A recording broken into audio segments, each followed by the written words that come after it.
हरे कृष्णा, राधे राधे भक्तों, आप सभी का स्वागत है आपके अपने चैनल पर संदीप भक्ति ज्ञान गंगा में। आज के इस वीडियो में मैं आपको सोमवती अमावस्या की व्रत कथा या कहानी सुनाने जा रही हूँ।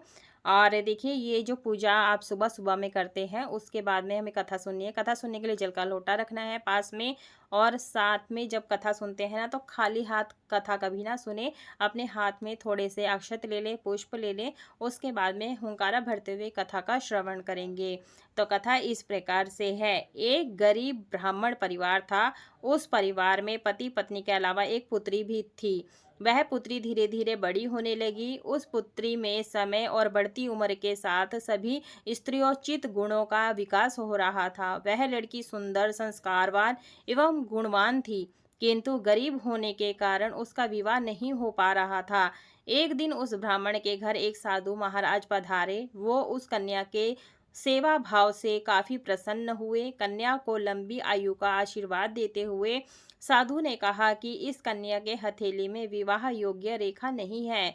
तब ब्राह्मण दंपत्ति ने साधु से उपाय पूछा कि कन्या ऐसा क्या करे कि उसके हाथ में विवाह के योग बन जाएं। साधु ने कुछ देर विचार करने के बाद अपनी अंतर्दृष्टि से ध्यान करके बताया कि कुछ दूरी पर एक गांव में सोना नाम की धोबिन जाति की एक महिला अपने बेटे और बहू के साथ रहती है, जो बहुत ही आचार विचार और संस्कार संपन्न तथा पतिपरायण है। यदि उस यह कन्या उसकी सेवा करे और वह महिला इसकी शादी में अपने मांग का सिंदूर लगा दे, उसके बाद इस कन्या का विवाह हो तो इस कन्या का वैभव्य योग मिट जाएगा। साधु ने यह भी बताया कि वह महिला कहीं आती जाती नहीं है। यह बात सुनकर ब्राह्मणी ने अपनी बेटी से धोबिन की सेवा करने की बात कही। अगले दिन कन्या प्रातःकाल ही उठकर सोना धोबिन के घर जाकर साफ सफाई और अन्य सारे काम करके अपने घर वापस आ जाती है। एक दिन सोना धोबिन अपनी बहू से पूछती है कि तुम तो सुबह ही उठकर सारे काम कर लेती हो और पता भी नहीं चलता। बहू ने कहा, माँ जी, मैंने तो सोचा कि आप ही सुबह उठ करके सारा काम खुद ही खत्म कर लेती हैं। मैं तो देर से उठती हूँ। इस पर दोनों सास बहू निगरानी करने लगी कि कौन है जो सुबह ही घर का सारा काम करके चला जाता है।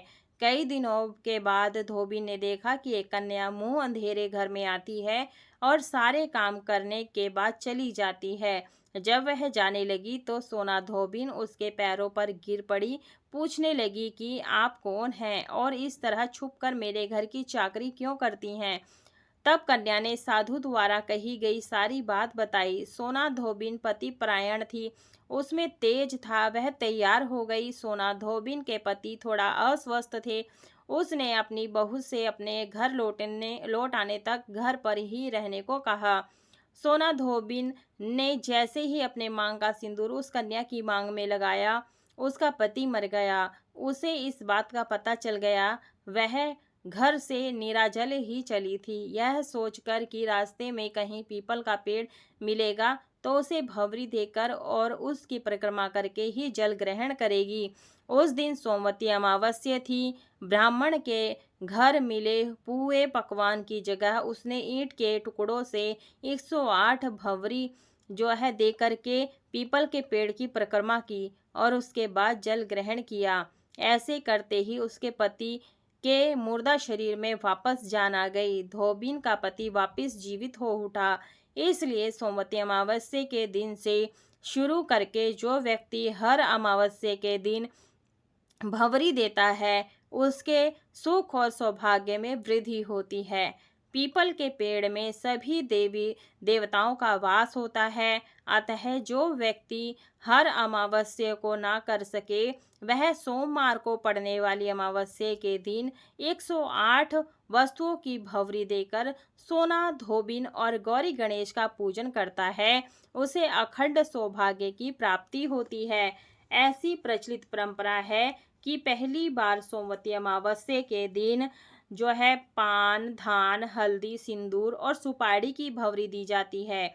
उसके बाद में जो है फल मिठाई से जो है अमावस्या की पूजा की जाती है। अपने जो सोमवती अमावस्या को अपनी सामर्थ्य के हिसाब से फेरी लगाई जाती है। सुहाग की सामग्री से, खाने की सामग्री से आदि से भवरी दी जाती है और फिर भवरी पर चढ़ाया गया सारा सामान किसी सुपात्र ब्राह्मण को या किसी जरूरतमंद को या ननद या भांजी को दिया जाता है। तो इस प्रकार से जो है गरीब ब्राह्मणी की कन्या को सुहाग प्राप्त हुआ और जो सोना धोबिन है उसका सुहाग जीवित हो गया। बोलिए माता रानी की जय। तो ये थी सोना धोबिन की व्रत कथा कहानी। इसके बाद में हमें विनायक जी की कथा कहानी को जरूर से पढ़ना या सुनना चाहिए, तभी हमारा जो है व्रत पूजन संपूर्ण होता है। तो चलिए कथा इस प्रकार से है। एक बार बुढ़िया माई थी, मिट्टी के गणेश जी की पूजा करती थी। रोज बनाए रोज गल जाए। एक सेठ का मकान बन रहा था। वो बोली पत्थर का गणेश बना दो। मिस्त्री बोले जितने में हम तेरा पत्थर का गणेश गढ़ेंगे उतने में अपनी दीवार ना चिन लेंगे। बुढ़िया बोली राम करे तुम्हारी दीवार टेढ़ी हो जाए। अब उनकी दीवार टेढ़ी हो गई। वो चीने और ढा देवें, चीने और ढा देवें। इस तरह करते करते शाम हो गई। शाम को सेठ आया। उसने कहा आज कुछ भी नहीं किया। वो कहने लगे एक बुढ़िया आई थी। वो कह रही थी मेरा पत्थर का गणेश गढ़ दो। हमने नहीं गढ़ा तो उसने कहा तुम्हारी दीवार टेढ़ी हो जाए। अब तब से दीवार सीधी नहीं बन रही है। बनाते हैं और ढा देते हैं। सेठ ने बुढ़िया बुलवाई। सेठ ने कहा हम तेरा सोने का गणेश गढ़ देंगे, हमारी दीवार सीधी कर दो। सेठ ने बुढ़िया को सोने का गणेश गढ़ दिया। सेठ जी की दीवार सीधी हो गई। जैसे सेठ जी की दीवार सीधी करी वैसे सबकी करना। हुंकारा भरने वाले और कहानी सुनने वाले की सभी मनोकामनाएं पूरी करना। तो ये थी गणेश भगवान की व्रत कथा कहानी। बोलिए गजानन महाराज की जय, गौरी गणेश भगवान की जय। इसके बाद में जो आपने अक्षत पुष्प लिया है ये कथा सुनने के बाद में भगवान के पास समर्पित कर देंगे और जो ये जल का लोटा है सूर्य भगवान को अर्घ्य दे देंगे।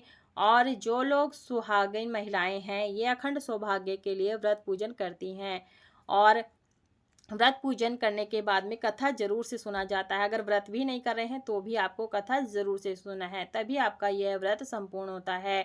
तो ये थी कथा कहानी सोमवती अमावस्या की विनायक भगवान की। वीडियो पसंद आई है तो वीडियो को लाइक शेयर सब्सक्राइब जरूर से कीजिएगा। कमेंट बॉक्स में जय गौरी गणेश मैया की जय, सोमनाथ धोबन मैया की जय जयकारा जरूर से लगाइएगा। फेसबुक और इंस्टाग्राम पर फॉलो जरूर से कीजिएगा क्योंकि वहाँ पर भी वीडियो अपलोड होती रहती हैं। हमारा व्हाट्सएप चैनल भी है, उस पर भी आप जाइएगा, सब्सक्राइब जरूर से कर लीजिएगा।